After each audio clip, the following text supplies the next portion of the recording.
আপনাদের প্রতি কৃতজ্ঞতা জানাচ্ছি যে আপনারা বিকাল থেকে অপেক্ষা করছেন আমাদের কথা শোনার জন্য, বা যারা আমাদের আমন্ত্রণ জানাচ্ছেন সবাইকে আমি শ্রদ্ধা, কৃতজ্ঞতা এবং ভালোবাসা জানাচ্ছি। আমি এখানে এসেছিলাম 5 আগস্টের পর। আমরা 5 আগস্টের পর আমরা এখানে এসেছিলাম।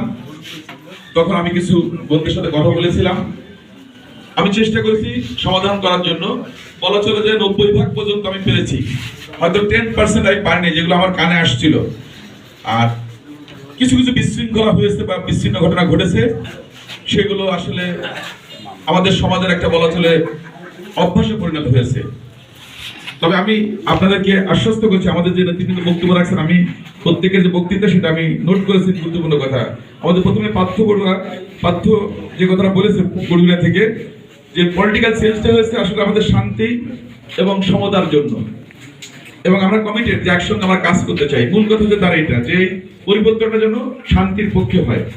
আমরাও কিন্তু আমাদের সন্তানরা যখন জীবন দিয়েছিল, তারা বৈষম্য বিরোধী আন্দোলনে শুধুমাত্র সমতা আনার জন্য, ন্যায্যতা আনার জন্য তারা কিন্তু রাজপথে জীবন দিয়েছে। অনেক রক্তের বিনিময়ে আমাদের স্বাধীনতা, অনেক রক্তের বিনিময়ে 90-এর গণঅভ্যুত্থান, আমাদের অনেক ত্যাগের বিনিময়ে সর্বশেষ জুলাই বিপ্লব যেটা হয়েছে, ছাত্র জনতা সমৃদ্ধ করেছে। আমাদের বিএনপি পরিবারের শুধু 422 জন কিন্তু আত্মহুতি দিয়েছে এই জুলাই বিপ্লবে।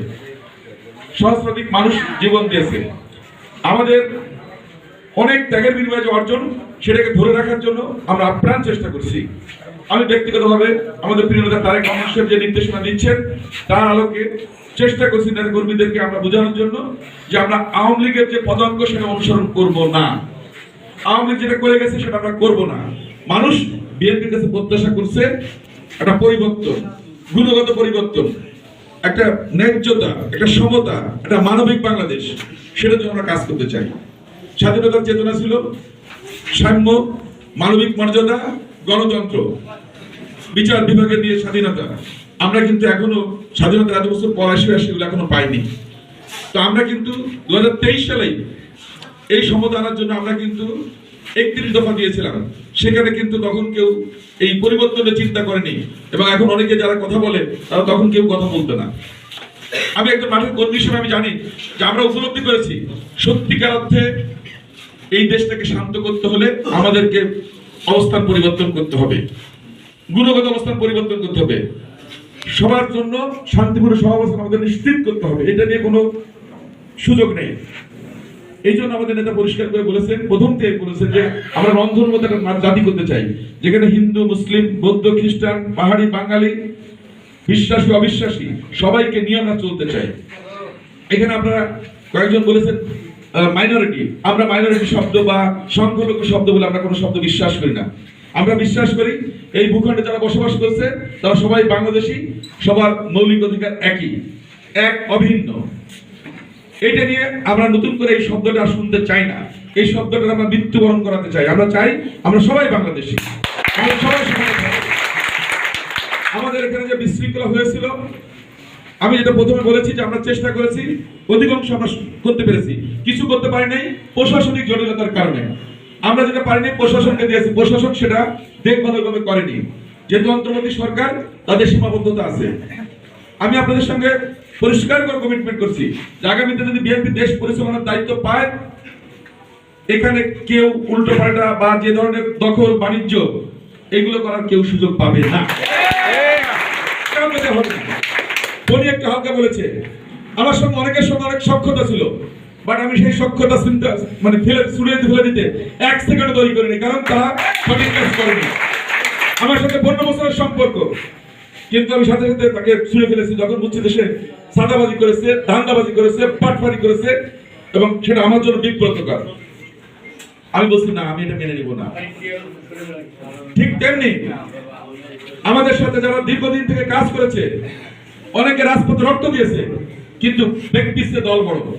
আমাদের নেতা পরিষ্কার করে বলেছিলেন যে এত বড় অর্জন ধরে রাখার জন্য অনেক ক্ষেত্রে আমাদের নিষ্ঠুর হতে হবে।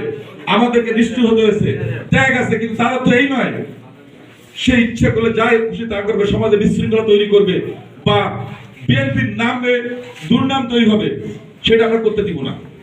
আগামীতে যদি বিএনপি দেশ পরিচালনার দায়িত্ব পায়, আপনাদেরকে আমি দায়িত্ব নিয়ে বলছি, আপনাদের কর্মসংস্থান, স্বাস্থ্য সেবা, শিক্ষা, আপনাদের যে বেকারত্ব নিরসন, এইগুলো নিয়ে আমরা কাজ করবো। আমরা পরিকল্পনা নিয়ে কাজ করছি। প্রত্যেকটা মানুষ যেন তার কাজ পায় যোগ্যতা অনুযায়ী, সেটা আমরা করতে চাই। আমাদের দলে যারা সুবিধা বঞ্চিত নেতা আছে তাদের জন্য আমরা কর্মসংস্থান করতে চাই। বিভিন্ন পর্যায়ে আমাদের কাজের সুযোগ আসবে, সেই কাজ তাদেরকে দিতে চাই। আমরা চাই না তারা কি আরেকজনের ঘের দখল করুক, জায়গা দখল করুক, জমি দখল করুক। কোন অবস্থা আমরা এটা করতে দিব না। একটা জিনিস আমাদের খেয়াল রাখতে হবে, আমি বোঝার সময় বলেছি যে আমাদের পিতামাতা যদি সুপথে না থাকে, সন্তান কখনো সুপথে আসবে না। শিক্ষক যদি সঠিক পথে না থাকে, সে কখনো জ্ঞানের আলো জ্বালাতে পারবে না। এই জন্য আমাদেরকে সন্তানদের সাথে, আমাদের প্রজন্মের সাথে আমাদের নৈতিক অবস্থান পরিবর্তন করতে হবে। আমাকে বলবে, আমি তাকে কাজের ব্যবস্থা করে দেবো, কোনো সমস্যা নেই, কারণ আমাদের অসংখ্য কাজের জায়গা তৈরি হচ্ছে।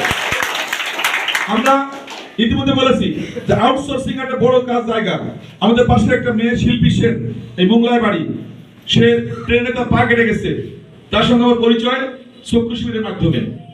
সেই মেয়েটা এখন বহু মানুষের কর্মসংস্থান করছে, লক্ষ লক্ষ টাকা বিদেশি মুদ্রা অর্জন করছে। সে স্বাবলম্বী, অন্যদেরকে স্বাবলম্বী সে করছে।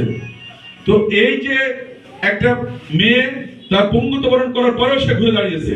তো আমরা চাই আমাদের যেসব শিক্ষিত সন্তান আছে তাদেরকে এই সেক্টরে ইনভলভ করতে।